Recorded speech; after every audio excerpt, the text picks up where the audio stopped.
গামাল Abdul নাসেরের pan Arbad এবং শহীদ রাষ্ট্রপতি জিয়াউর রহমানের ওআইসি কেন্দ্রিক দর্শনের মূলে ছিল উত্তর উপনিবেশবাদী বিশ্বের মুসলিম দেশ ও আঞ্চলিক শক্তিগুলোর একটি শক্তিশালী নিজস্ব প্ল্যাটফর্ম তৈরি করা। নাসের যেখানে ভাষা ও সংস্কৃতির ভিত্তিতে কেবল আরব দেশগুলোকে ঐক্যবদ্ধ করতে চেয়েছিলেন, জিয়াউর রহমান সেই ধারণাকে আরও বিস্তৃত করে সমগ্র মুসলিম উম্মাহর জন্য একটি অন্তর্ভুক্তিমূলক অর্থনৈতিক ও কূটনৈতিক মডেল তৈরি করেন। নাসেরের দর্শন ছিল প্রধানত রাজনৈতিক ও সাম্রাজ্যবাদ বিরোধী, কিন্তু জিয়ার উদ্যোগ ছিল গঠনমূলক ও উন্নয়নমুখী। তিনি অনুভব করেছিলেন যে কেবল জাতীয়তাবাদ দিয়ে দীর্ঘমেয়াদী উন্নয়ন সম্ভব নয়। তাই তিনি মুসলিম বিশ্বের অর্থশক্তি, জনশক্তি ও প্রযুক্তিকে এক সুতোয় গাঁথার স্বপ্ন দেখতেন। জিয়াউর রহমানের এই দূরদর্শী কূটনীতির সবচেয়ে বড় প্রতিফলন ঘটে ওআইসির মাধ্যমে। তিনি সংবিধানের মুসলিম দেশগুলোর সাথে সংহতির বিষয়টি অন্তর্ভুক্ত করে আরব দেশগুলোর আস্থার সংকট দূর করেন। বিশেষ করে 1980 দশকের ইরাক-ইরান যুদ্ধের সময় তার শাটল ডিপ্লোমেসি বা মধ্যস্থতাকারীর ভূমিকা বিশ্বমঞ্চে বাংলাদেশকে একটি কূটনৈতিক শক্তি হিসেবে প্রতিষ্ঠা করে। তিনি কেবল যুদ্ধের অবসান চাননি, বরং যুদ্ধের ফলে ক্ষতিগ্রস্ত দেশগুলোতে বাংলাদেশি শ্রমশক্তি ব্যবহারের প্রস্তাব দিয়ে মধ্যপ্রাচ্যে আমাদের বিশাল শ্রমবাজারের দুয়ার খুলে দেন। তার আমলেই জনশক্তির রপ্তানিকে প্রাতিষ্ঠানিক রূপ দিতে বিএমএটি গঠিত হয়, যা আজকের বাংলাদেশের রেমিট্যান্স অর্থনীতির মূল ভিত্তি। অর্থনৈতিক সম্পর্কের পাশাপাশি তিনি একটি গভীর সাংস্কৃতিক ও ধর্মীয় সেতুবন্ধন তৈরি করেছিলেন।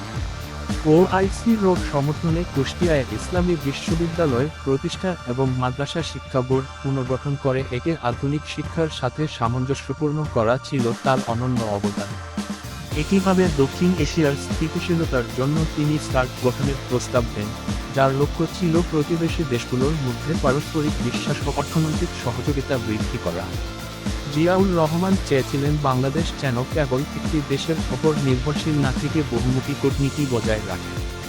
বর্তমান প্রেক্ষাপটে তার পুত্র ও উত্তরাধিকারী তারেক রহমানের নেতৃত্বে এই দর্শন আসিয়ানভুক্ত দেশগুলোর সাথে সম্পৃক্ততা বৃদ্ধির মাধ্যমে নতুন মাত্রা পেতে পারে।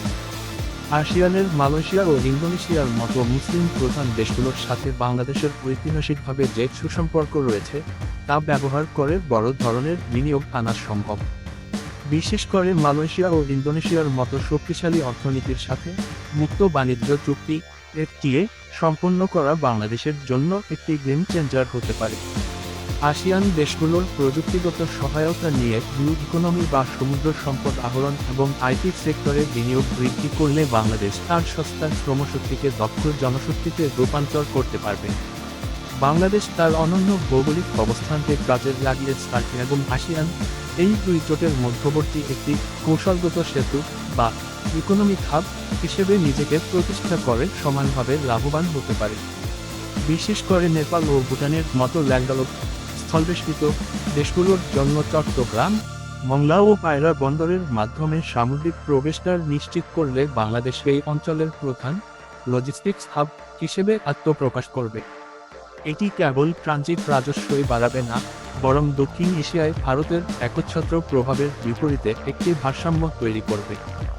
আসিয়ান দেশগুলোর সাথে এই ঘনিষ্ঠতা কেবল অর্থনৈতিক নয়, বরং রোহিঙ্গা সংকটের মতো রাজনৈতিক সমস্যা সমাধানে ইন্দোনেশিয়া ও মালয়েশিয়ার ওপর প্রভাব খাটিয়ে মিয়ানমারের ওপর চাপ সৃষ্টি করার ক্ষেত্রে অত্যন্ত গুরুত্বপূর্ণ।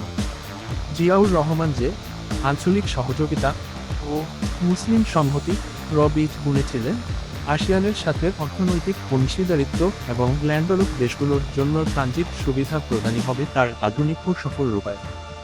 এর ফলে বাংলাদেশ কেবল একটি রাষ্ট্র নয়, বরং এশিয়া মহাদেশের একটি অপরিহার্য অর্থনৈতিক ধমনী হিসেবে আবির্ভূত হবে।